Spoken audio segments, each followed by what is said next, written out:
بسم اللہ الرحمن الرحیم۔ میں ہوں عنایت اللہ کاشف ایڈوکیٹ اور آپ دیکھ رہے ہیں لیگل انفارمیشن میں خوش آمدید۔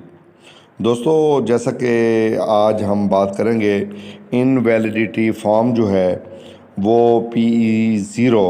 وہ کیسے فل کیا جاتا ہے، کون سا فارم ہوتا ہے، کتنا لینتھی فارم ہے، اس میں کون کون سی انفارمیشن دی جاتی ہے، اور پھر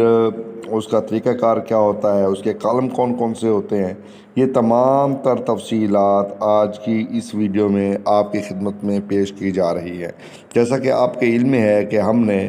گزشتہ ویڈیوز میں employees old age benefits payment of invalidity allowance regulations 1981 پر بات کی تھی،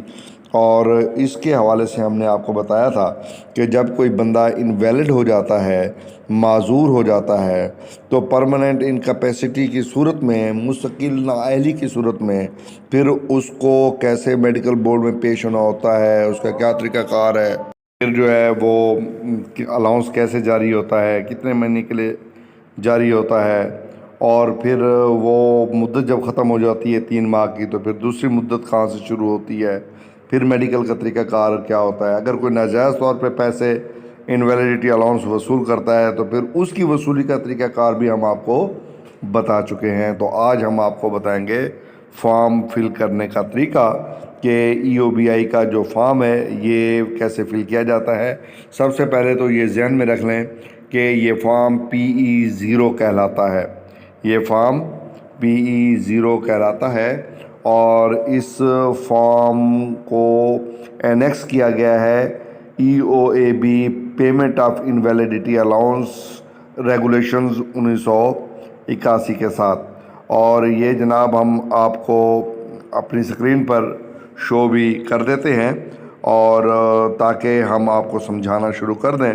یہ دیکھیے جناب، یہ اسکرین پر فارم شو ہو چکا ہے، اور اس کی چونکہ لینگتھ بہت زیادہ لمبی تھی تو اس لیے ہم نے اس کو پھر سیدھا نہیں رکھ سکتے تھے، پھر ہم نے اس کو اس انداز میں آپ کے سامنے پیش کر دیا ہے۔ تو بہرحال بغیر ٹائم ضائع کیے بغیر یہ جناب فارم ہے آپ کے سامنے ہے، اور اس میں جو پہلا کالم ہے یہ فارم کہلاتا ہے PE0۔ یہ سائٹ پہ آپ دیکھیں گے یہ PE0 آپ کو نظر آ رہا ہے، اور یہ جناب انشورڈ پرسنز انویلیڈیٹی الاؤنس کلیم فارم ہے، اور یہ جناب جو ریگولیشن نمبر 3 ہے EOAB payment of invalidity allowance regulation 1981، اس کے تحت یہ جاری ہوتا ہے، اور اس میں بیمہ دار کی معذوری الاؤنس کی درخواست کا فارم اسے ہم اردو میں کہہ سکتے ہیں۔ اور یہ جناب سب سے پہلا کالم ہے، اس میں کالم نمبر 1 نام کا، اور کالم نمبر 2 جو ہے یہ ہے فادر کا نام یا ہسبینڈ کا نام، باپ کا نام، شوہر کا نام۔ کالم نمبر 3 میں جو ہے ایج یا ڈیٹ آف برتھ لکھنی ہے، اور کالم نمبر 4 میں جو ہے وہ پریزنٹ ایڈریس آپ نے اپنا موجودہ جو پتہ ہے وہ آپ نے لکھنا ہوتا ہے۔ کالم نمبر 5 جو ہے اس کا registration number allotted by EOBI کا جو پینشنر رجسٹریشن نمبر ہے وہ یہ سامنے کالم بنا ہوا ہے، اس کے آگے آپ نے اس کو ڈال دینا ہے، لکھ دینا ہے۔ اس کے بعد کالم نمبر 6 ہے جی date of joining the EOBI scheme,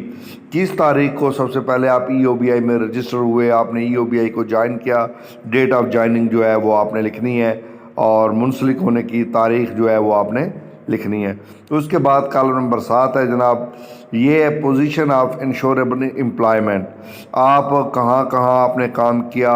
کیسے کیسے کام کیا۔ پھر اس کے جناب مزید کالم نمبر 7 کے اندر انہوں نے ایک فارم مزید دے دیا ہے، جس کا پہلا ہے سیریل نمبر، یعنی نمبر شمار 1 2 3، یہ بڑا بھی ہوتا جائے گا، اور نیم آف امپلائمنٹ، آجر کا نام آپ نے لکھنا ہے، جتنے آجر ہوں گے، جتنی امپلائمنٹ آپ کی ہوں گی وہ آجر کا نام آتا جائے گا اور اس کا ایڈریس آئے گا۔ پھر اس کا جو کالم نمبر 3 ہے اس میں آجر کا رجسٹریشن، اگر آپ کے علم میں ہو، انفارمیشن میں ہو تو وہ بھی آپ نے لکھنا ہوتا ہے، ٹھیک ہے، اگر اویلیبل ہو، آپ کے علم میں ہو، آپ کو معلوم ہو تو وہ بھی آپ نے لکھنا ہے۔ پھر ہے پیریڈ آف انشوریبل امپلائمنٹ، مدت ملازمت، یعنی کب سے آپ نے شروع کی اور کب تک کی۔ فرض کیا آپ نے 2010 میں شروع کی اور 2022 میں آپ ریٹائر ہو گئے، آپ نے 1996 میں جوائن کیا، اور آپ 15 سال پورے کرنے کے بعد آپ جو ہے وہ آپ نے جہاں سے جہاں تک آپ کی ملازمت ہے وہ آپ نے اس کے اندر بتانی ہے۔ اس کے بعد جناب اس کا نیچے ٹوٹل پیریڈ جو ہے وہ بھی آپ نے اس کے ساتھ لکھنا ہے کہ ٹوٹل پیریڈ کتنا ہے، یعنی ملازمت کی مکمل مدت آپ نے نیچے دینی ہے۔ اس کے بعد کالم نمبر پھر 8 آئے گا، جس میں ڈیٹ آف سسٹیننگ انویلیڈیٹی، جس تاریخ کو معذور ہوا تھا، معذوری لاحق ہوئی تھی، وہ تاریخ، یعنی 1 ہفتہ پہلے، 2 دن پہلے، 4 دن پہلے، جس تاریخ کو آپ نے انجری کو سسٹین کیا، انجری آپ کو لگی، جس تاریخ کو آپ کی معذوری ہوئی، وہ تاریخ آپ نے لکھنی ہے۔ پھر اس کے بعد آپ نے لکھنا ہے ہاؤ اینڈ ویئر انویلیڈیٹی سسٹینڈ، کہ یہ آپ کو معذوری کب اور کہاں لائق ہوئی، اینڈ ویئر کب اور کس جگہ کو آپ نے ذہن میں رکھنا ہے کہ آپ کو معذوری کس فیکٹری میں، کس دکان پہ، کس اسٹیبلشمنٹ پر اور کون سی جگہ پر ہوئی۔ کا سیکنڈ پیج ہے اور اس کے اندر بھی وہ ساری چیزیں ہیں، اور اس کا جو کالم نمبر 10 ہے منتھلی ویجز آپ کتنے لیتے رہے ہیں، وہ آپ نے ساری ڈیٹیل آپ نے دینی ہے منتھلی ویجز کی۔ اور اس کے بعد جناب آپ نے آفٹر سسٹیننگ انویلیڈیٹی ایف اینی، معذوری لاحق ہونے کے بعد اگر کوئی ہو، اور معذوری لاحق ہونے سے پہلے اگر جو آپ منتھلی ویجز لے رہے تھے وہ، اور معذوری لاحق ہونے کے بعد آپ کیا ویجز لے رہے تھے، یہ کالم نمبر 10 تھا۔ اب کالم نمبر 11 کی طرف آتے ہیں کہ if unemployed at present since when، اگر اس وقت آپ بے روزگار ہیں تو پھر کون سی تاریخ سے آپ بے روزگار ہیں۔ یہ ذہن نشین فرما لیں کہ since when، کس تاریخ سے آپ جو ہے آپ کو بیماری جو ہے بے روزگاری لاحق ہوئی ہے، یہ آپ نے لکھنا ہے۔ پھر آپ نے کالم نمبر 12 ہے جس میں آپ نے لکھنا ہے کہ details of benefits under the provincial employees social security ordinance 1965 if any received after the date of sustaining invalidity, صوبہ جاتی جو امپلائیز سوشل سیکورٹی آرڈیننس 1965 کے تحت پائی جانے والی تمام مراد کی تفصیل جو آپ کو معذوری لاحق ہونے کے بعد ملی ہوں، وہ تمام تر تفصیل آپ کو دینی ہے۔ یعنی اس میں کون کون سی پھر چیزیں ہوتی ہیں یہ ذہن نشین کر لیجئے۔ یہ پھر 4 کالمی ایک علیحدہ سے آپ کو فارم فل کرنا ہے۔ یہ سیریل نمبر، اس میں پہلے نمبر شمار آئے گا، پھر بینیفٹس ہے، اس میں سکنس بینیفٹ بیماری کا وظیفہ ہے، انجری بینیفٹ مجروح ہونے کا، مضروب ہونے کا الاؤنس ہے، پھر ہے ڈس ایبلمنٹ گریجویٹی معذوری الاؤنس ہے، پھر ہے ڈس ایبلمنٹ پینشن معذوری کی پینشن ہے، پھر اس کا پیریڈ مدت کب سے اور کب تک فرام ٹو،